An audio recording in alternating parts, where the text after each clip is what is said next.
5, 4, 3, 2, 1. Good evening, everyone. It's my pleasure to introduce Dr. Jeanne Capasse, our surgical director of our Smiler Family Breast Health Center, as our speaker tonight. Dr. Capasse received her BS degree in electrical engineering from Cornell University and also her medical degree from Cornell University.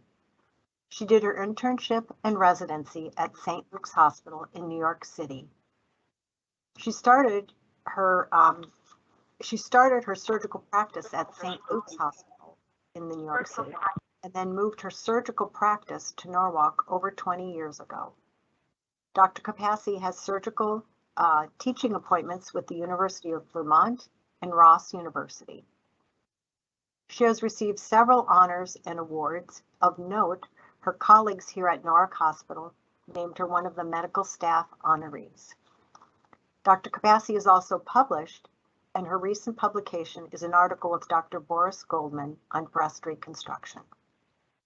Dr. Capasse is a fellow of the American College of Surgeons and currently the Connecticut State Chair for the Commission on Cancer, where she advises other cancer centers on the accreditation process and works with the American Cancer Society. Dr. Capasse, as many of you who have the pleasure to know her, is astute in her attention to details. She is calm under pressure, as are all excellent surgeons. It is our good fortune to have Dr. Capasse set our standard of excellence here at the Smiler Family Breast Health Center at Norwalk Hospital. Tonight, she will be sharing with us the exciting changes in the history of breast surgery. Please help me welcome Dr. Jeanne Capasse. Thank you, Jeanne, for presenting tonight.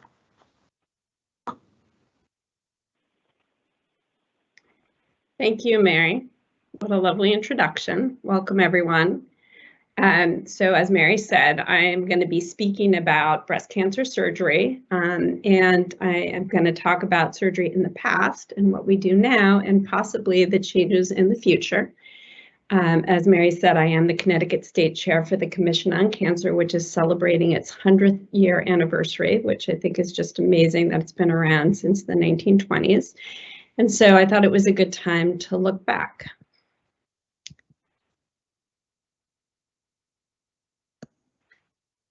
So to start with, I just want to present current statistics. These statistics are the American Cancer Society's estimates for 2022.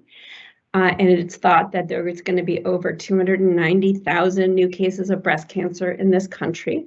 Of course, most of those are in women, but men do get breast cancer and they account for just under 1% of cases. Deaths from breast cancer, fortunately, are much lower, just under 44,000. And I want to point out that the incidence rates across the country, there's about 131 cases per 100,000 women. But in Connecticut, we consistently have higher rates, 144.3 cases per 100,000 women. And so it's very important that women in Connecticut get screened. Our mortality rates in Connecticut are not higher than the national average, so that's great. We have 18 deaths per 100,000 women, whereas in the US as a whole, it's only 20. So we do a little better there. And overall, the good news is that the mortality from breast cancer is trending down. So this graph, what you see here, I'm going to use my arrow, hopefully you can see it. This gray line is mortality from breast cancer through the years, and this starts back in 1930. And you can see, starting in about 1990, this line is steadily going down because mortality is decreasing. We're doing better at treating breast cancer. And there are two reasons for this decrease in mortality. Number one is better screening, because women are having their mammograms and it's caught earlier. And the second reason is better systemic treatments. And this is a bit of a spoiler alert. Notice I did not say better surgery, because that has not contributed to the decrease in mortality from breast cancer. So just to go over what I'm going to talk about tonight, I am going to focus mostly on the surgery of the breast for breast cancer. the change in surgery of lymph nodes, some of the exciting new systemic treatments for breast cancer, and what our approach is today, and possibly what our approach is tomorrow. So let's start with a history. So breast cancer has been identified all the way back till ancient times. In fact, it was written about in ancient Egyptian papyruses, and they identified tumors of the breast as cold nodules that were untreatable. And of course, through the centuries, people tried to treat it, but really there was very little success. So I'm going to focus on what we would consider the modern era of surgery. And in the late 1800s, two things changed. Number one, anesthesia was invented. And number two, we learned about aseptic technique from Joseph Lister. So people could have surgery and not have terrible pain. And learning about aseptic technique allowed us to do surgery without causing severe infections. So William Stewart-Halstead was a pioneer in surgery in general and definitely in breast surgery. And he was quite the character and quite the surgeon. He actually operated on his mother on their kitchen table. She had acute cholecystitis, so an infection of her gallbladder. And on the table, he cut into her abdomen, opened her gallbladder, put a tube in it, and drained out the stones, and she survived. Imagine that brazen boldness it would take to operate on your own mother in that situation. And just being the surgeon of the day, I know I benefit from the knowledge of all the surgeons who have come before me with very specific techniques in the operating room. But in those days, people were just trying things. So I think you had to be really brave and bold. So I have to give him a lot of credit. So Halstead was interested in treating breast cancer. And he had a theory of sequential spread. He thought that the cancer arose in the breast and it would grow in the breast, and then it would start to spread through the lymph channels to the lymph nodes, which are primarily under the arm. And from there, it would spread to the rest of the body. So based on his theory, he developed the radical mastectomy that carries his name. This is the Halstead radical mastectomy. And this is a picture from an atlas. And what you're looking at, so you have to orient yourself a little bit here. This is the patient's arm, and this is the chest, and this surgeon is removing the entire breast, including the skin of the breast, and the entire muscle from the chest wall. So you see the ribs are exposed, and the lymph nodes usually sit here, and they've all been removed all the way up to the collarbone. So this is what a radical mastectomy entailed. And this is a picture of a woman who had a radical mastectomy, and you can see she's missing her chest wall muscle. Her ribs are showing. And obviously, this is a very disfiguring procedure, and oftentimes had to be closed with a skin graft. You see a skin graft here. And just from a woman's perspective, this is a painting that was done by Thomas Eakins in 1889. And so surgery in those days was performed in an operating theater. So this is really a portrait. This is William Halstead about to perform a mastectomy on this woman. So imagine being that woman and being brought into the operating room and lying down, and all the students are sitting in the audience and watching. It must have been terrifying. So I said the surgeon was brave. I think the woman lying there is even braver. And I think people of that time had to be very brave to come in and have surgery under those circumstances. So Halstead presented on his first successful cases, 50 patients starting in 1889. And this procedure was pioneering. I already showed you what it removed. Unfortunately, because the lymph nodes under the arm also drain lymph fluid from the arm, many women had severe lymphedema of the arm after the surgery, but it was felt to be life-saving, and this became the standard of care for the next 70 years. So let's jump forward. So in the 1950s, a group of physician scientists came up with a new idea.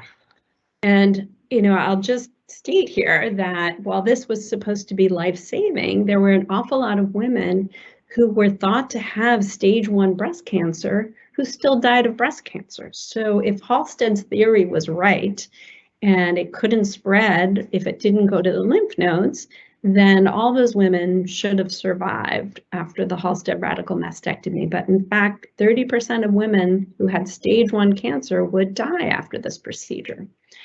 So this group of scientists came up with the theory that breast cancer is a systemic disease as soon as you have any breast cancer. So breast cancer, when it arises in the breast, as soon as it's invasive, it can travel through the bloodstream or the lymph nodes to the rest of the body.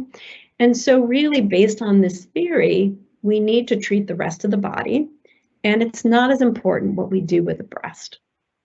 And so they formed a group which ultimately became the NSABP, which stands for the National Surgical Adjuvant Bowel and Breast Project, to start giving adjuvant treatments, which means treatment after surgery, like chemotherapy and hormone therapy, to see if that would improve survival from breast cancer. And this is Bernard Fisher, who headed up the NSABP starting in 1967, and this was this group was a combination of multiple hospitals across the country and in Canada, and people at all of those hospitals signed up women for studies. So in 1971, the first prospective randomized controlled trial regarding surgery for breast cancer was started. And I just, many of you probably don't know what a prospective randomized controlled trial is, but this is considered the gold standard in medical trials. So if you look back on how people do after a therapy, we know that those trials carry bias because the treating physician decided which surgery to do. So with a randomized controlled trials, the participants are divided into groups, and they should be similar groups, and they're randomly assigned to treatments. And then they're followed for a number of years, and then you can determine if the treatments are equal or if one treatment is better than another. So the NSABP started B04 in 1971. They enrolled over 1,000 patients. These patients did not seem to have any cancer that had spread to their lymph nodes. They all had cancer that could be removed. And they divided them into 3 groups. So one group had a radical mastectomy. A second group had a total mastectomy. Now, a total mastectomy is removal of the breast, but it leaves the muscle in place, and they left the lymph nodes in place. And the third group had a total mastectomy, and they got radiation to the lymph nodes. So this was the first randomized controlled trial. And this is actually a graph showing 25-year follow-up, but after 5 years, they reported on their data, and you see these curves are overlapping. So the survival was exactly the same with every treatment arm. And this identifies the white line are the women who had radical mastectomies. The yellow line is the total mastectomy and radiation, and the green line is total mastectomy. So even 25 years later, the survivals were exactly the same. So this really changed things with breast cancer. So women now had the option of having a total mastectomy with or without radiation instead of a radical mastectomy. And I'm saying women, I know men get breast cancer, but there were no men in these trials. It was only women who were signed up at that time. And this is a picture of a woman who had a total mastectomy, and you can see it's less disfiguring. And in the 1980s, the plastic surgeons started working on reconstructive techniques. So then, after proving that a total mastectomy was as effective as a radical mastectomy, the NSABP started trial B06. So this started in 1976, and these were for tumors that were less than or equal to 4 centimeters, so on the smaller size. And these patients were, again, divided into 3 groups, another randomized controlled trial, and one group had a total mastectomy, and they did remove lymph nodes, about 2/3 of the lymph nodes from under the arm. One group had a lumpectomy, so took out the cancer with at least a rim of normal tissue around it and had the lymph nodes removed. And the third group had a lumpectomy, same lymph node surgery, and they had radiation to the breast to follow. And here are the survival curves from B06. You can see again that they're almost identical. On the left, you have the mastectomy curve and the lumpectomy alone. And on the right, the mastectomy curve and the lumpectomy plus radiation. And again, this is 20-year follow-up. At the time this was reported, after 5 years, that these treatments were equivalent. The biggest difference was that the women who didn't get radiation had a much higher risk of local recurrence in the breast. So it was felt that a lumpectomy with radiation was equivalent to the mastectomy. And so now women had a choice. And instead of having the very disfiguring procedure of radical mastectomy, as you see on the left, they could have a lumpectomy followed by radiation. And you can see a picture of a woman after lumpectomy on the right. So breast surgery today, women generally have a choice of a lumpectomy, which is followed usually by radiation, or a total mastectomy. So why would somebody choose a mastectomy knowing that there was no difference in survival? Well, there are some reasons that women might need a mastectomy. If there's just too much disease in the breast to preserve the breast, then we still would do a mastectomy. We test almost everyone today with a new diagnosis of breast cancer to see if they have a genetic predisposition. Now, most breast cancer is not genetic, but if it is, then the person might be at higher risk for getting a second breast cancer in the future. And so doing a mastectomy or even a bilateral mastectomy reduces the risk of getting another cancer. And then some women choose to have a mastectomy based on their own personal values. Some women have had multiple biopsies, difficult mammograms to read. They have had relatives who've died of breast cancer, and they don't want to have mammograms, worry about the need for biopsy in the future. But I always counsel my patients that it's very important not to choose mastectomy because you think it's going to improve survival, because it does not, or because you think it could help you avoid chemotherapy or other therapies, because the systemic therapy is really important. Now, the other thing that we have access to today is lots of wonderful plastic surgery techniques. So even if we're doing a lumpectomy, we can do lumpectomies on much larger areas, and our plastic surgery colleagues reconstruct the breast and make it look nicer. When we do a mastectomy, the breast can be reconstructed. We have data that shows that we can preserve all the skin of the breast and even the nipple as long as there's no cancer there. And there are many types of reconstructions. And a lot of women today opt to have no reconstruction at all, and they just go flat. So there's a lot of different options for women today. So let's move on to lymph node surgery. And I mentioned when we talked about the radical mastectomy that many women had severe lymphedema, and you can see this is a picture of a woman whose arm is extremely swollen because the lymph fluid can't drain because she had her lymph nodes removed. And this occurs about 30% in women, 30% of the time in women who have 2/3 of their lymph nodes removed. So let's just go back to the data that we talked about before in the earliest NSABP trial. So remember that only the women in the radical mastectomy group actually had lymph nodes removed and looked at under the microscope, and 40% of them had cancer in them. So we have to assume that about 40% of the women in the other arms of the trial also had cancer in their lymph nodes, and yet it didn't affect survival. And so we think that lymph node surgery does not affect survival in women who don't seem to have any cancer in their lymph nodes before surgery. And there's definitely no difference in survival if they get radiation. So Why do we do a node dissection? Well, it's been done, it had been done for staging purposes, because we know that women, even though their nodes look normal, they might have some cancer in the nodes, and so that's why we had always done it. Well, the sentinel node biopsy was originally developed for staging of other cancers, and it was really popularized in melanoma, and some smart surgeon scientists expanded its use to breast surgery for breast cancer. So what is a sentinel node biopsy? This depicts exactly what happens. So the breast is injected with either radioactive tracer or a blue dye or both. And those tracers travel through the lymph channels to the lymph nodes the way cancer would travel if it was going to travel. And when we operate, we detect the lymph nodes with the tracers, and we only take out those lymph nodes, and that's what a sentinel node biopsy is.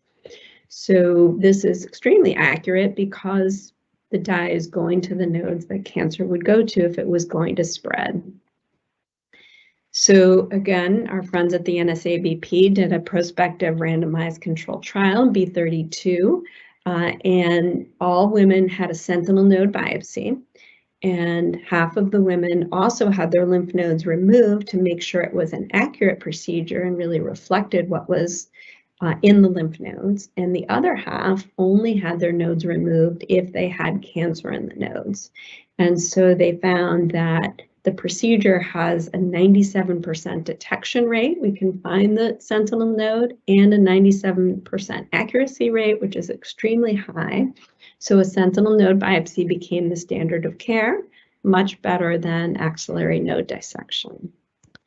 So then the question became, well, if there is no difference in survival if you remove the lymph nodes, then why do it? If we get the information for staging with a sentinel node biopsy, then maybe we don't need to remove the lymph nodes. So the American College of Surgeons Oncology group performed a trial called Z11. And so what they did, patients were randomized in the operating room. Patients would have a sentinel node biopsy, and the lymph nodes were checked in the operating room. And if there was cancer in the lymph nodes, they were divided up into two groups randomly at that time. Half of them had more nodes removed, and the other half did not have any more nodes removed. So again, there was no difference in survival, and there was no difference in local recurrence. However, the women who had the axillary lymph node dissections had much higher rates of lymphedema than the women who only had a sentinel node biopsy. And so lymphedema happens less than 5% of the time after a sentinel node biopsy, but really up to 30% of the time when there's a node dissection. So, I mentioned on this slide that many surgeons were worried about this study because surgeons, as a group, we like to remove cancer. And so we think that if there's cancer in lymph nodes, we better take them out. So not as many people signed up for the study as they were hoping, and many surgeons worried that there would be a lot of axillary recurrences. And I'll tell you, this is not new for this study. Of course, the NSABP trials were done in the 70s. I was in medical school in the 80s and did my training from the 80s to the 90s. And there were still many surgeons who felt that mastectomy was the only treatment for breast cancer and did not offer a lumpectomy to their patients. And in fact, even worse, women would come in with a lump and they wouldn't know their diagnosis, and they would go to sleep in the operating room. The lump would be removed. It was tested by the pathologist to see what it was, and if it was cancer, the surgeon would remove their breast. So women would wake up and they would be clutching their chest if they still had a breast there.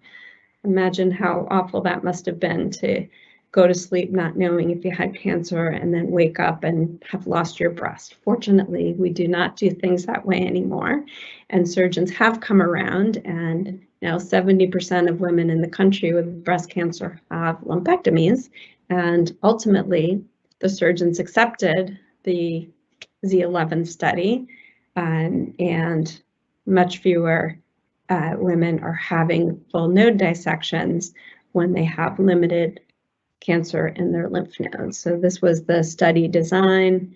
We already talked about that. And these were the local and regional recurrence rates, which were equivalent in both arms. And really the only difference was in lymphedema rates.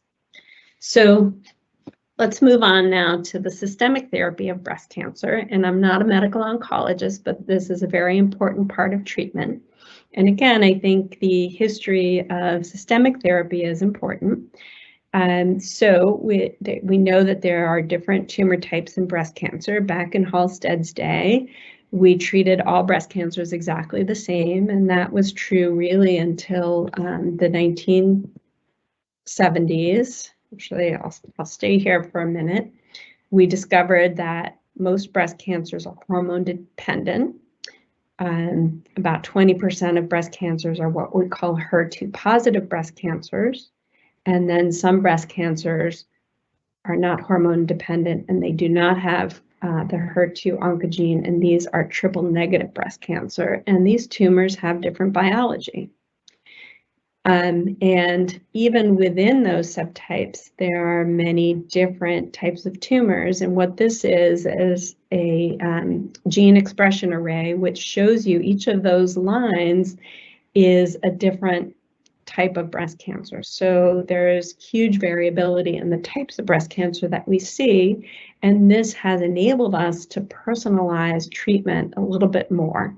And I think that's just going to get better in the future. So, in terms of the history, the estrogen and progesterone receptors were discovered in the 1970s, and they allowed us to give women hormone therapy, anti-estrogen therapy, which blocks those hormone receptors in tumors and is effective treatment. In the 1990s, the HER2 oncogene was identified, and initially we just knew that this showed us that these tumors were more aggressive. But now there is monoclonal antibody called trastuzumab or Herceptin. That was the first one that was designed to attack these cells. And all of a sudden, this became the success story of treatment because women who have HER2 positive breast cancers got Herceptin. It's more effective when combined with chemotherapy. So most get chemotherapy with Herceptin. And now we have a number of other HER2-directed therapies that kill these cells. And then the next thing that's happened is we have, based on these gene expression arrays, some genomic profiling. And I'm just going to point out the first one here, the Oncotype DX recurrence score. This is for women who have hormone-dependent tumors, and this can tell us if a woman would actually benefit from chemotherapy or just needs the hormone treatment, the anti-estrogen treatment after surgery. So we really have been able to personalize care. So what else can we do with this information? Well, we can actually give treatment before surgery. So back to our friends at the NSABP, this was a randomized controlled trial in 1988, B18, looking at giving chemotherapy before surgery compared to after surgery. So again, patients were randomized. They had to have a tumor that could be removed, and they either had their operation first and then it was followed by chemotherapy, or they had chemotherapy first and then had their operation. And I did not intend anybody to read all of this small print, but in the yellow, you can see that the pre-op chemotherapy actually shrunk many tumors. It decreased the number of lymph nodes that had cancer in them. And many women who were thought to need a mastectomy before they had chemotherapy, their tumors shrunk enough to have a lumpectomy. And most importantly, there was absolutely no difference in survival in the two groups. So now we could give chemotherapy before surgery and know that we weren't harming anybody in terms of survival, and we could do less surgery for them. Another important thing that came out of this trial is that we realized that patients whose tumor completely melted away with the chemotherapy, we call that a pathologic complete response, had a better prognosis than the people whose tumors did not disappear. And so this has been a way that we have tested other therapies. We don't have to wait as many years after people get different chemotherapy drugs and targeted drugs to see if it actually is going to be helpful, because we can give it to women before they have surgery and use their own tumor as a lab to see if it disappears. And if it disappears, we know their survival is going to be better. And a number of drugs have been approved based on the fact that they can help women achieve a pathologic complete response and melt away tumor. So giving chemotherapy before surgery, as I said, we can often do a lumpectomy, whereas if a tumor is too large before the chemotherapy, a woman might have to have a mastectomy. It gives us prognostic information based on how the response is to the tumor. I already stated that there was no difference in survival if it was given before or after surgery, but now we have trials looking at women who don't have a complete pathologic response. And I'm sorry, now I'm saying women, but it's actually all patients. We do sign up men for the clinical trials now. So anybody who has chemotherapy before surgery and then has their surgery, if their surgery shows that they have residual disease, we can offer them more treatments, which have been shown to improve the survival even more. So this is really exciting. So I'm showing this slide. This was a series published in 2016 because it tells you, based on this tumor subtype, how many people are likely to have their tumor melt away. And so if you look at these four numbers at the bottom, the HER2 positive group, over 70% of the women, their tumors completely melted away with chemotherapy and HER2-directed therapy. Now, patients with HER2 positive tumors that are also hormone positive had less of an effect from the chemo. And at the bottom, you see the triple negative is fairly effective. Chemotherapy is fairly effective for chemotherapy, but only 42% had a complete pathologic response.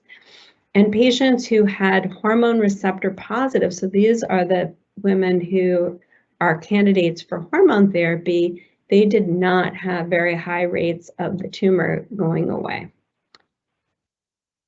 So most recently, a very exciting trial reported out called Keynote 522. And this trial looked at an immune therapy called Pembrolizumab. This is Keytruda, which has also been used in lung cancer. And they added it to chemotherapy in women with triple negative breast cancer.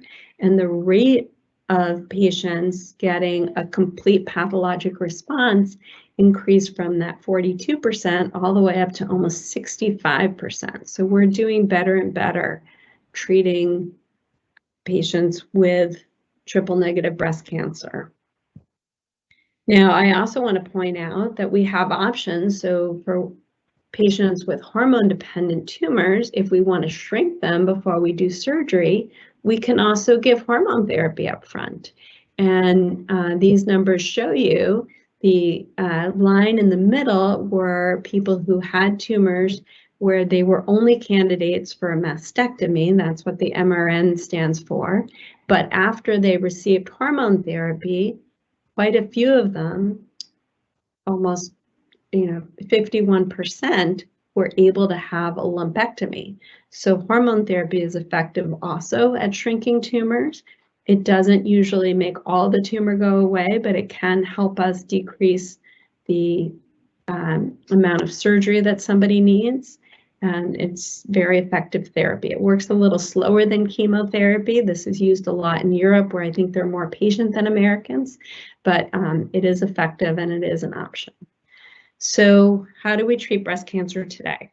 So first thing, a needle biopsy. That's very important so that we can understand the biology of the tumor. We can get the information from that. Is this a HER2 positive tumor? Is it hormone dependent? Is it triple negative? We also want to do our imaging to assess the stage. Is there cancer on the lymph nodes? How big is the tumor?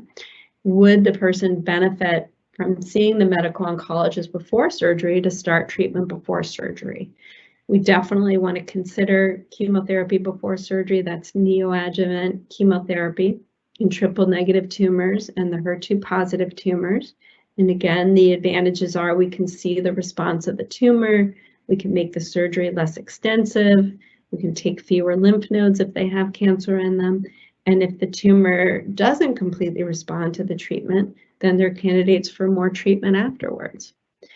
We can also consider neoadjuvant hormone therapy if we want to shrink the tumor in people who have hormone-dependent tumors. If we do surgery first, as I mentioned before, women have the option of lumpectomy or mastectomy, and either can be done with a reconstruction. We do lymph node evaluation with a sentinel node biopsy. After surgery, then we assess the need for chemotherapy based on the tumor biology. Radiation always follows a lumpectomy, except for in few patients.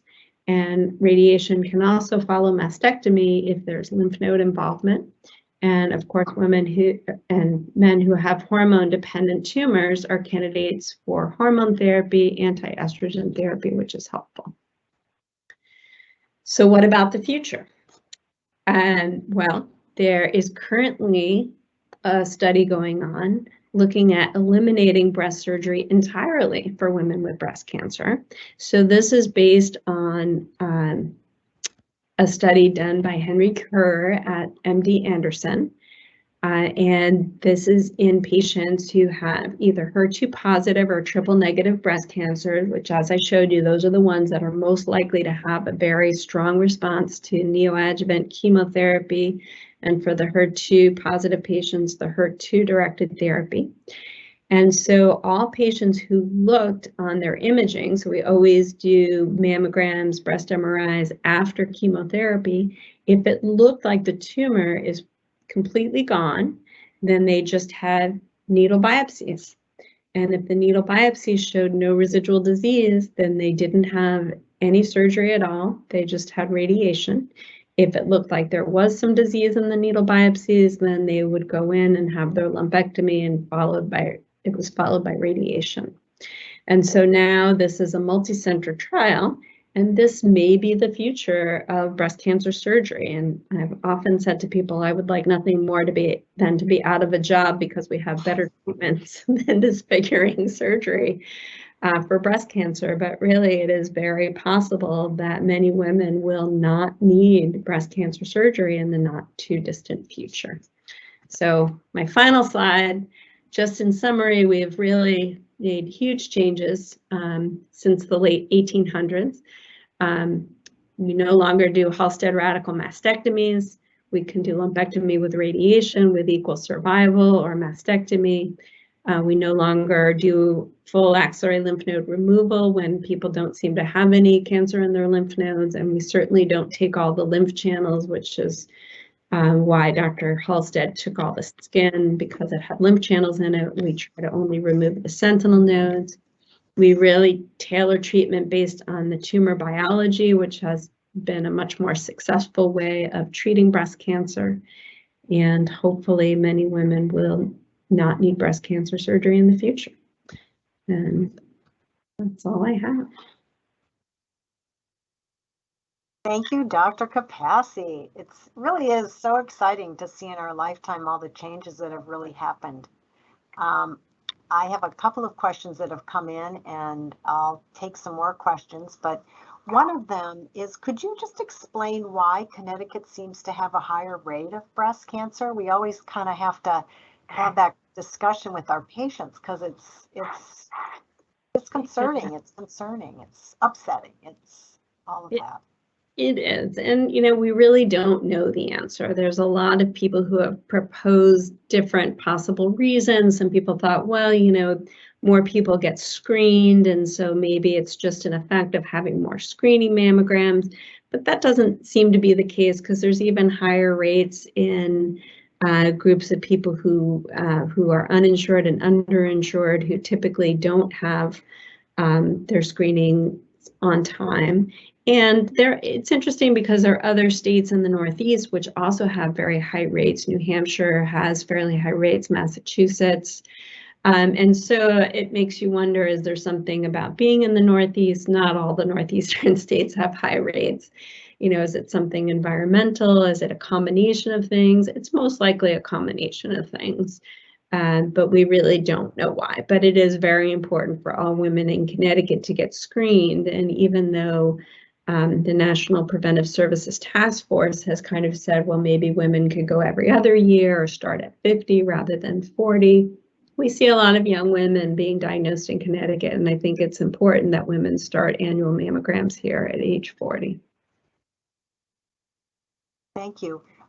Another question that pops up periodically is there's been some confusion with our radiology department changing and the radiologist changing. Could you just comment on that? Because I think we're so fortunate to have the fellowship trained radiologists that we have, but again, how important it is for women to get their mammograms, and that's really kind of the first step to all of this. So can you share a little bit about all the changes? Absolutely. It's been very confusing for everybody, and not that I have anything to do with it, but I apologize for that. Our radiology colleagues who had done the readings for Norwalk Hospital and for Norwalk Radiology and Mammography Center, they parted ways with Norwalk and are now reading for Stamford Hospital. And they are excellent radiologists. I worked with them for many years, and certainly, you know, they do good work. And so they have opened their own mammogram and ultrasound office at 148 East Avenue. But we were fortunate to get a new group of radiologists headed up by Dr. Madhvi Raghu, who is a fellowship-trained breast radiologist who came to us from Yale, and her vision was to have only fellowship trained radiologists reading our imaging, which has been fantastic. And so in Norwalk, now we have Dr. Jamie Zarmak, who also came to us from Yale, who's headed up our radiology program. And my office has moved to iPark, 761 Main Avenue, and our mammography and ultrasound office has moved right next door, which is wonderful. And we have Dr.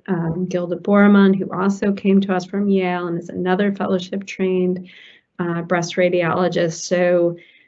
So we did well in the changeover. But most importantly, whichever place you go to, have your mammogram. Yes, yes, yes. A question from one of the audience, from someone from the audience is, can you share a little bit about the value of genetic testing before or after surgery? Because that certainly has changed and can cause some confusion for people too. Yes, absolutely. So up until a couple of years ago, we really only offered genetic testing to people we thought were likely to have a genetic mutation. But it turns out that we weren't very good at predicting. So first of all, I should say that most breast cancer is not genetic. 90% of the time we find absolutely nothing. So only 10% of breast cancer is genetic.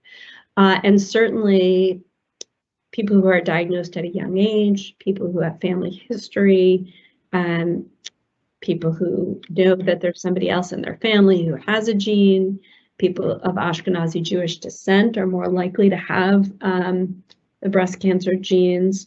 So those people should definitely be tested. But we do offer it to everyone now because we know we can be fooled. Sometimes somebody does have a strong family history, but they don't have a lot of women in their family, or it's passed through the men, so we don't recognize it. And so we offer it to everyone, and it's also gotten much less expensive. So it used to cost over $3,000 to get a panel of genes, and now you can get the test for on the order of $250. So a lot of people feel that it's worth paying that much to know if they have a genetic predisposition to breast cancer. It's helpful for them, it's helpful for their family. It's more than just BRCA1 and 2. There's a whole panel of genes, and many of them are associated with different types of cancer, which is helpful for families to know. So really, you know, our knowledge regarding the genetics of cancer is exploding. We know so much about these genes now. So we definitely offer testing to everyone, but I think it's important to keep in mind that most breast cancer is not genetic. It's really only 10%. Yes, and we're so lucky to have 2 genetic counselors here. There are many institutions that don't even have one, so it's our good fortune, and they're such bright, intelligent women and real members of our team, so it's our good fortune. Another question that's come in that I think is so interesting, and changes have certainly happened with this. I think it's sort of a 2-part question. How do you know really where to go to get that little lumpectomy out? And with the new development of MagSeed, if you could talk about that for a second. But then this whole discussion of clear margins, how we always kind of hang our hat on that. So kind of a combination, because, you know, the surgeon's the surgeon, you know, they're going in there, they're having to kind of see, and can you really see a cancer, and how do you get some guidance with that? Okay, well, that's an excellent question. And you know, Mary, I debated whether I should put a bunch of slides about this in my presentation, but it was getting very long and I thought people might get bored. So, so I decided I would leave that part out. But, you know, with the advent of screening mammograms, we found some tumors that we couldn't feel. We found many tumors that we couldn't feel. And in fact, today, most cancers are diagnosed on the mammogram and we don't feel the tumor. And so we have to be able to find that. So we use our breast imaging, either mammogram or ultrasound, as a guide. And again, talking about history, a guy by the name of Daniel Copans, who was a radiologist, developed a technique of wire localization. And so what the radiologist would do is, on the day of surgery, the patient would go to the radiology department, and using their mammogram or ultrasound as a guide, they would give a local anesthetic and then poke a wire into the breast until the tip of it was at the tumor, and the wire would be sticking out through the skin, and then we would follow that wire down so that we could know where the tumor was. Well, it's not ideal for a couple of reasons. As anybody who's had surgery knows, you're not allowed to eat anything on the day of surgery. And so there were many people who would pass out seeing a wire going into their breast. So that was not a good thing. And also, we surgeons start our day at 7:30, but the radiologists saunter in at 8 o'clock. So nobody who needed a wire could have surgery first thing in the morning. So for those 2 reasons and various others, we have gone to non-wire localizations. And in Norwalk, we now use technology called a MagSeed. And this is literally a small magnetic seed.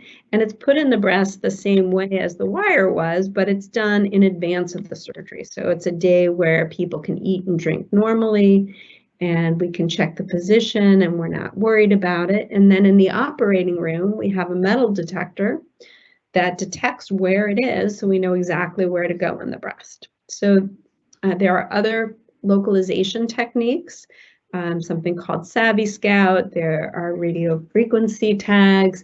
There's radioactive seeds, but MagSeed works well for us, and that's what we use.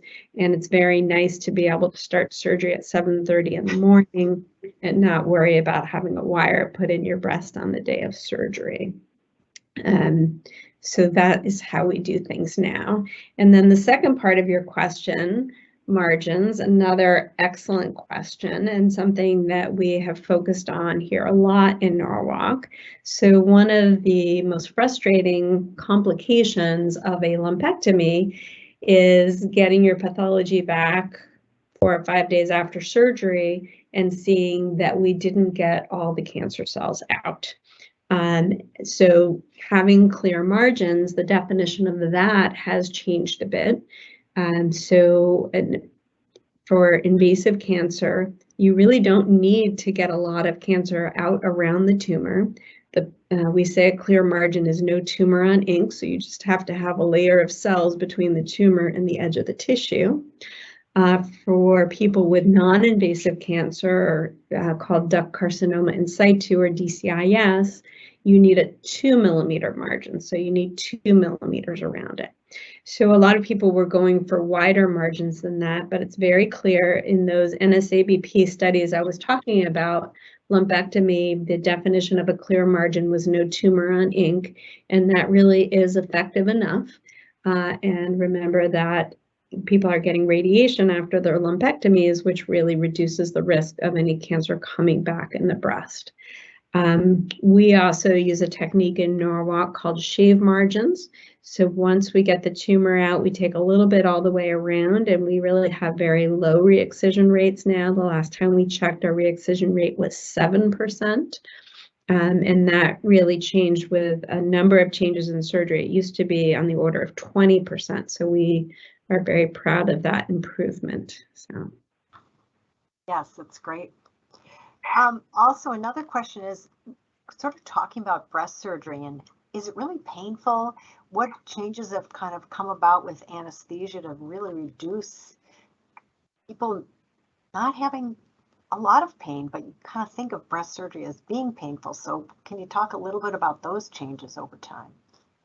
yes, and in general, across the country, surgeons are trying to use less narcotics. As we all know, there is an epidemic of opioid addicted people. And unfortunately, a lot of it comes from a time where they either have surgery or are prescribed opiates by physicians after an accident of some sort. So there's been a lot of focus on using pain medication. And for breast surgery, a lot of breast surgery doesn't have as much pain as people would think. What causes pain in surgery is the muscle and the bones.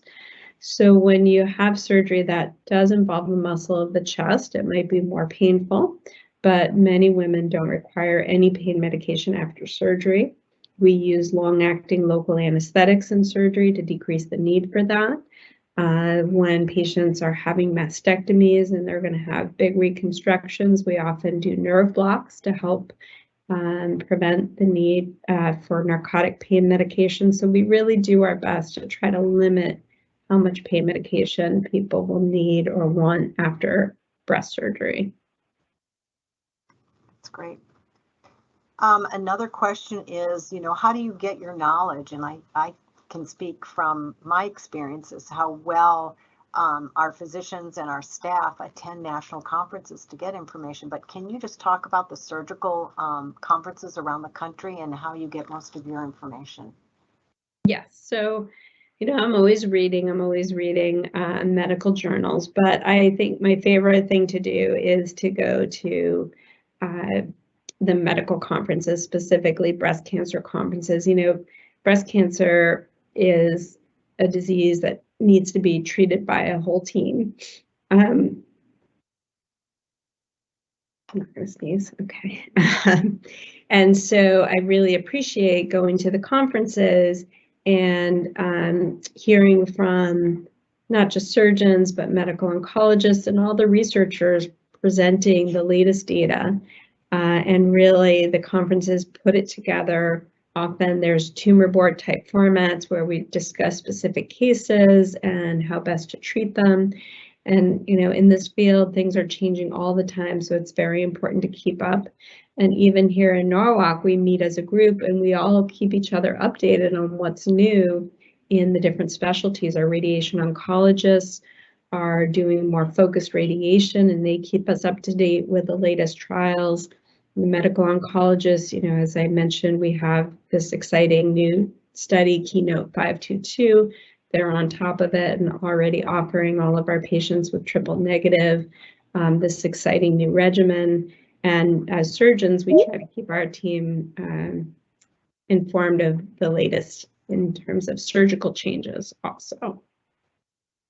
Well, and again, certainly thank you for taking the time to go to these meetings because it does require time being away from your practice and your family. So it's really a commitment on your part, but to stay abreast on the literature and current techniques is so important. So again, thank you for that.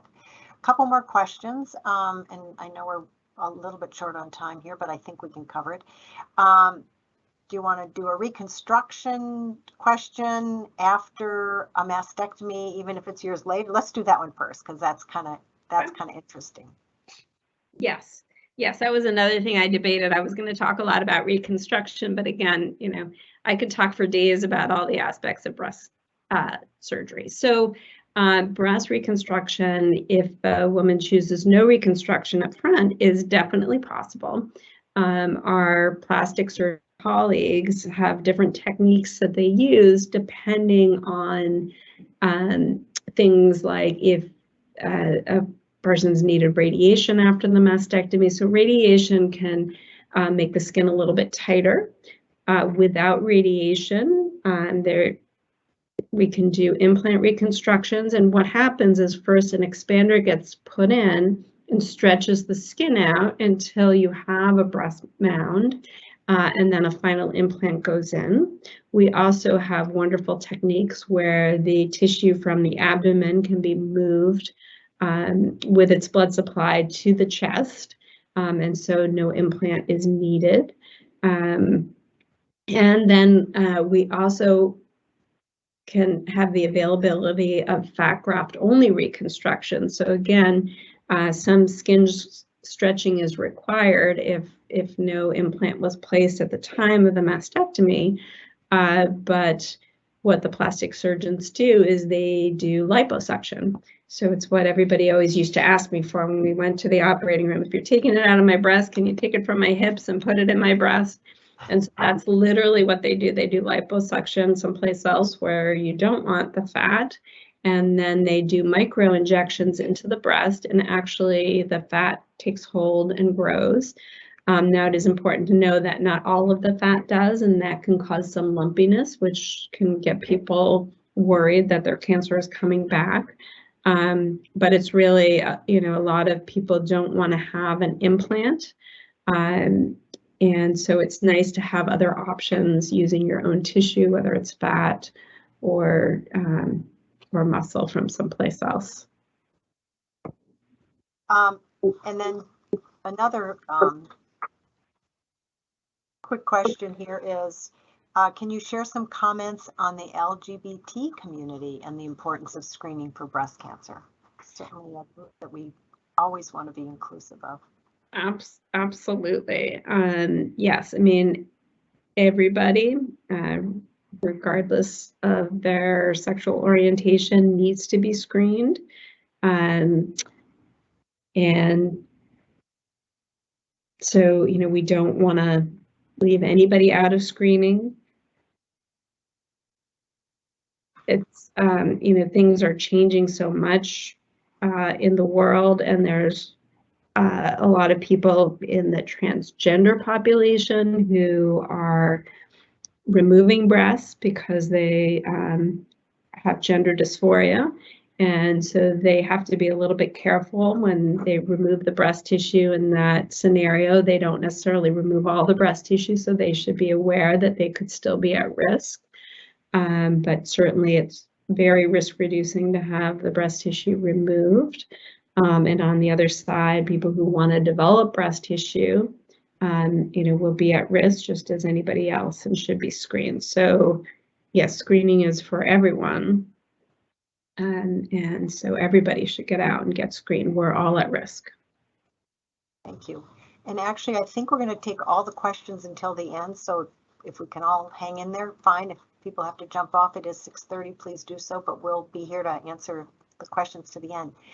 Is LCIS and or DCIS cancer? Oh, that's an excellent question. So usual LCIS is not cancer, and it is not considered an obligate precursor of cancer. LCIS stands for lobular carcinoma in situ, for those of you who are not aware of that abbreviation. And what lobular carcinoma in situ is a marker for increased risk. Now, there is a type of lobular carcinoma in situ called pleomorphic lobular carcinoma in situ, which actually is likely to be precancerous and should be removed. And DCIS stands for ductal carcinoma in situ, and we do think that that is an obligate precursor to invasive cancer, and so we do recommend that that be removed.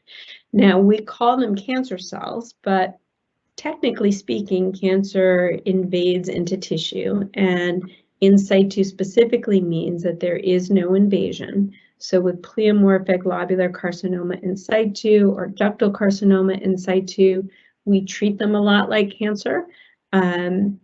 We call it precancer. We have a lot of names, stage 0 cancer. So whether it's actually cancer, the survivals, if it's non-invasive, is as close to 100% as you can get. Thank you.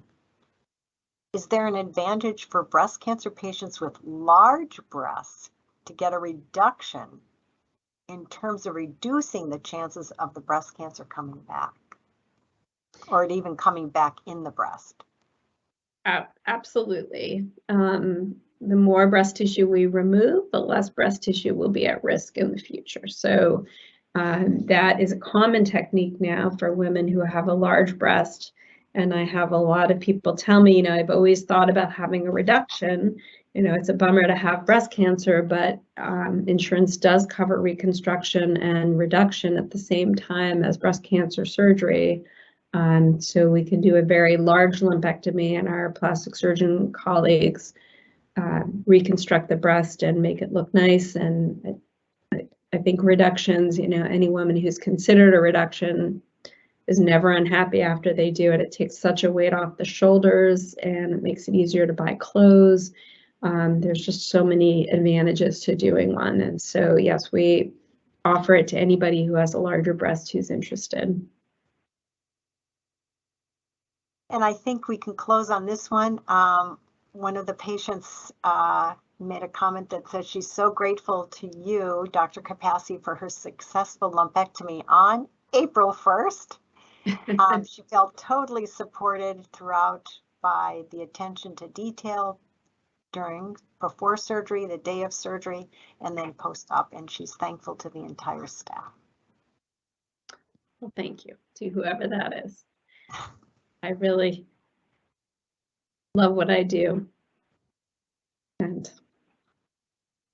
I appreciate that feedback. Yes. Couple more seconds to see if there are any other questions out there. Again, we certainly thank you, Dr. Capasse, for your great presentation. I think it's certainly, getting that perspective and the history and how changes have really occurred in our lifetime is just, it's exciting. And to know that the future continues to have so many, new thoughts and new ideas that could really revolutionize care for women with breast cancer. And again, we thank you for all of your leadership and your expertise and your knowledge in providing care for all of the patients in our community. So thank you. Thank you all for attending. Look forward to hearing and seeing all of you next month for our next presentation.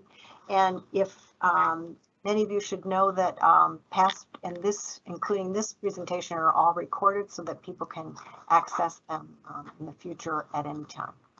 We thank you all and wish you good night. Good night. Thank you, Mary.